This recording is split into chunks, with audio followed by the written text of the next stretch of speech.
Good evening, folks. This evening's D is discussing why lawyers are practicing medicine in living rooms. Okay? The title is The Night the Lawyer Took the Recliner. The living room is the last place people expect medicine to happen. It is the room where bills are stacked on the counter, where the dog sleeps at your feet, where the television hums in the background while you fold laundry or finish a bowl of ice cream. It is the room where people let their guard down, where they exhale,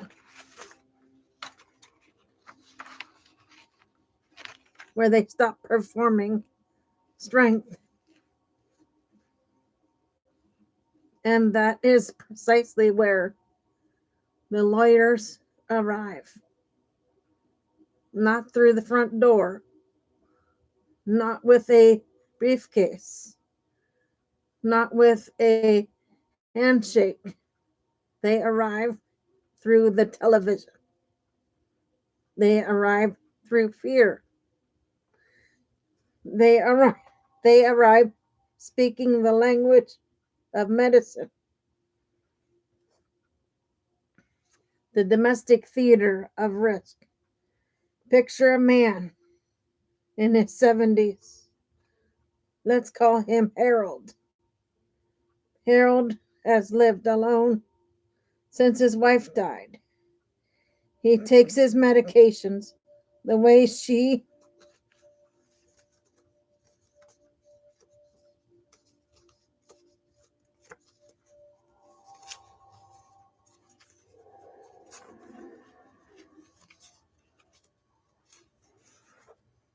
taught him.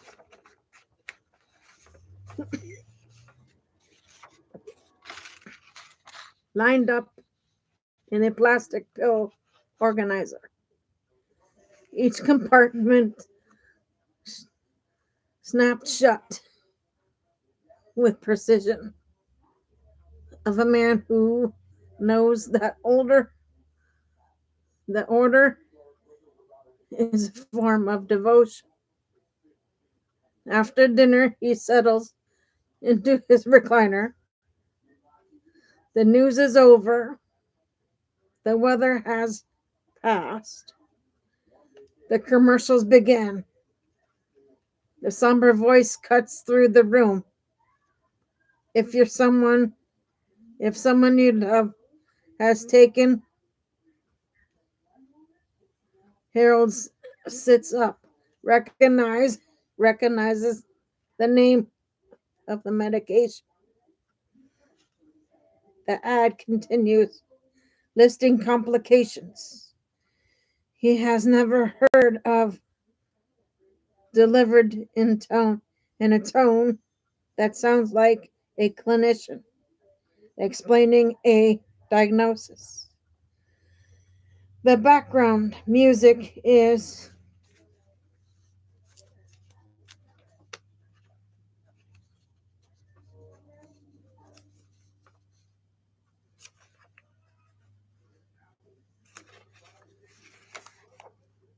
mournful. The graphics look like something from a medical textbook.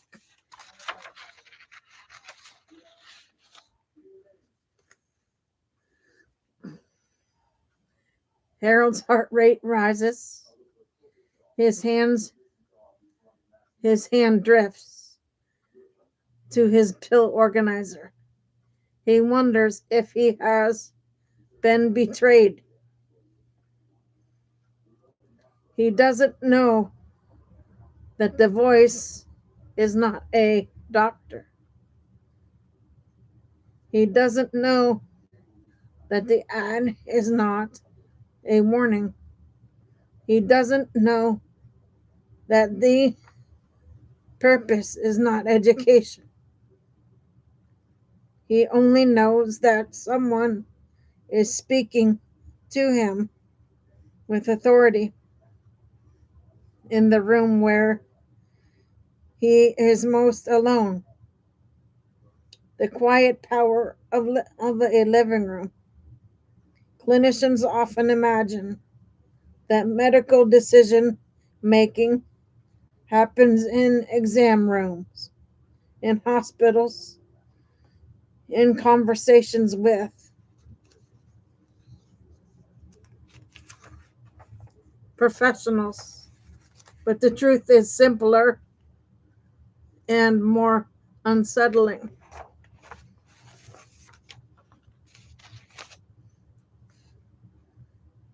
Medical decision making happens in living rooms. It happens when a patient is, is tired. It happens when they are scared. It happens when they are unaccompanied by someone who can translate risk into reality. The living room is where people decide whether to trust their medication. It is where they decide whether to call their doctor. It is where they decide whether to stop a drug abruptly. It is a decision that can be catastrophic.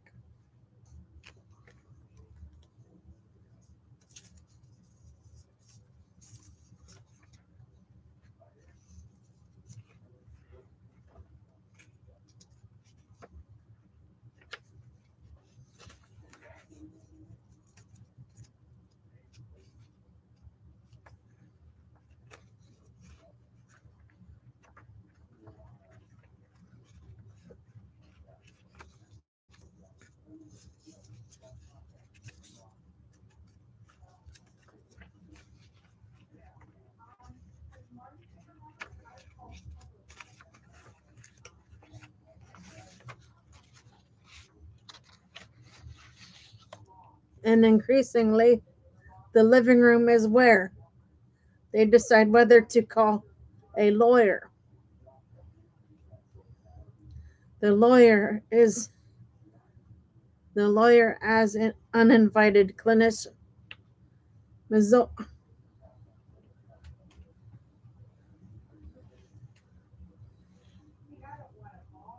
Mass tort advertising has the art of perfected the art of impersonating medical authority. The ads use clinical vocabulary, anatomical anatomical diagrams, lists of symptoms, urgent diagnostic tone, a promise of protection. They borrow the emotional cadence of a doctor delivering bad news, but they are not practicing medicine. They are practicing persuasion.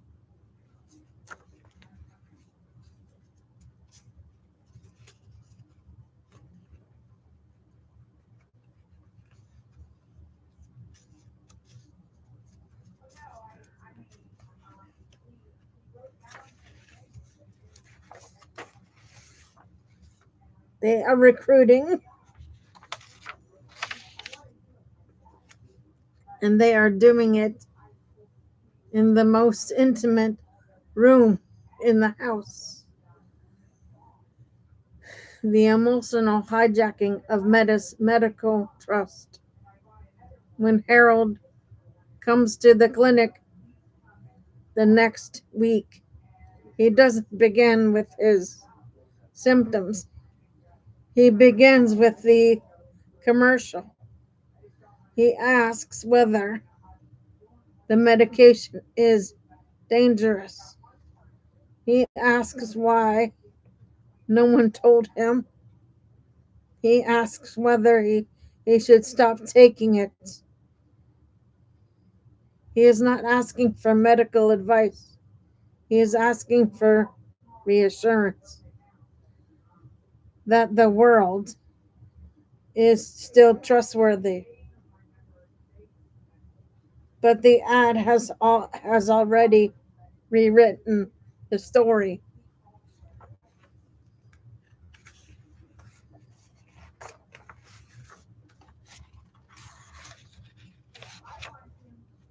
The clinician becomes the second opinion.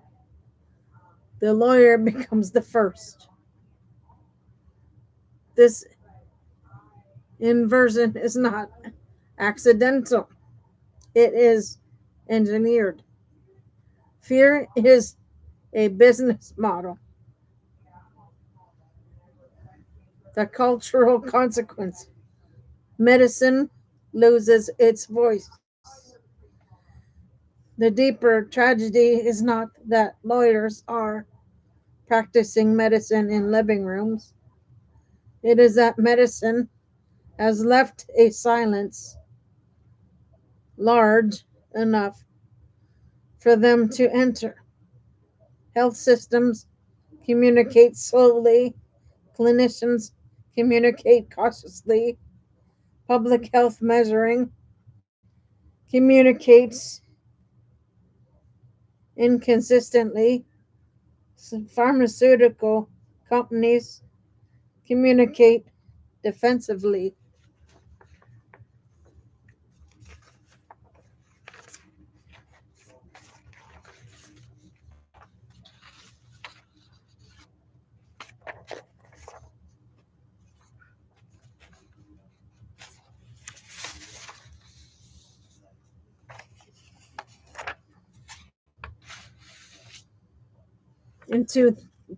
Into that vacuum steps the mass industry, fast, emotional, unburdened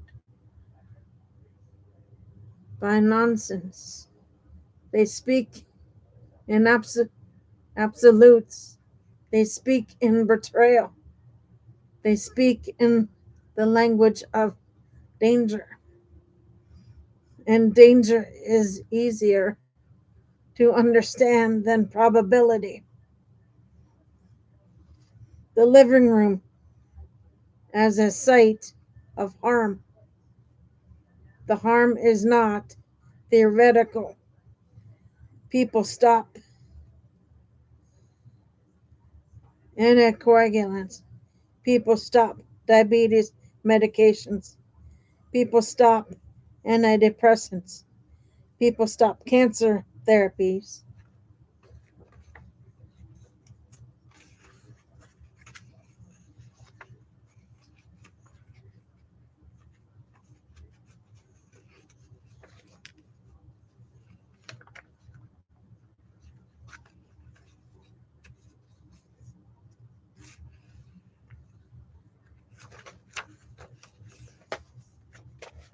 Not because of symptoms, not because of evidence, but because of a commercial. The living room becomes a place where harm begins, not through disease, not through fear. The clinician's dilemma, reclaiming the narrative. Clinicians are left with a strange and painful task to undo the work of a commercial, to explain that risk is not betrayal, to explain that side effects are not secrets, to explain that medicine is not a courtroom, to explain that trust is not a transaction.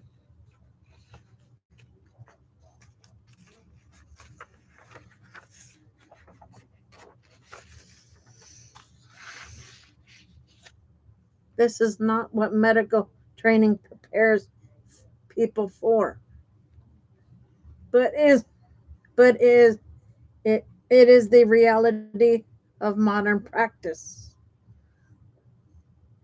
The final image, a house call that never should have happened. I think again of Harold. I imagine him sitting in his recliner, the glow of the television reflecting off his glasses, his hand resting on the pill organizer, his wife once filled with care. I imagine the moment his he hears the voice that sounds like a doctor but isn't. I imagine the fear that enters the room, and I imagine the question he never says aloud.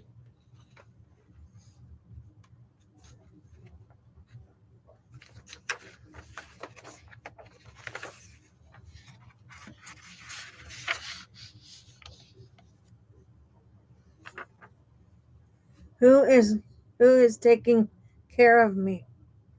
The answer should be his clinician. It should be his healthcare system. It should be the people who know him. But on that night in that room, the person taking care of him or pretending to was a lawyer. And that is the quiet crisis of our time.